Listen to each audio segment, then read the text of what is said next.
ప్రపంచవ్యాప్తంగా OG mania ఎలా నడుస్తుందో మనంతా చూస్తూనే ఉన్నాం.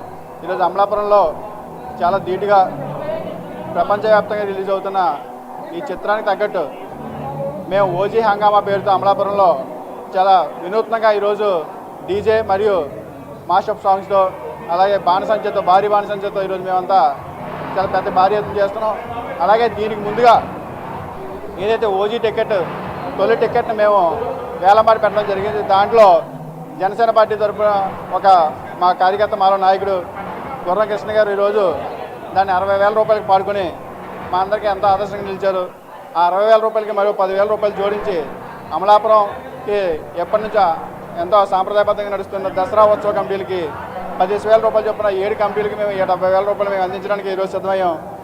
అటువంటి 60,000 రూపాయలకి పాడుతుందని మేము ఊహించడం లేదు. ఎందుకంటే ఏదో మామూలు పాట పెడదాం చేద్దాం దీన్ని ఒక వినూత్నంగా చూపిందామని కొత్త రీతిలో తీసుకొచ్చాం. కానీ ఒక 60,000 రూపాయలకి వెళ్ళడం మా అందరికీ ఆశ్చర్యం గురి చేసింది. అలాగే మరో 10,000 రూపాయలు దీన్ని జోడించి మేము 7 ఉత్సవ కమిటీలకు కూడా 15,000 రూపాయలు చొప్పున ఈరోజు అందజేస్తున్నాం.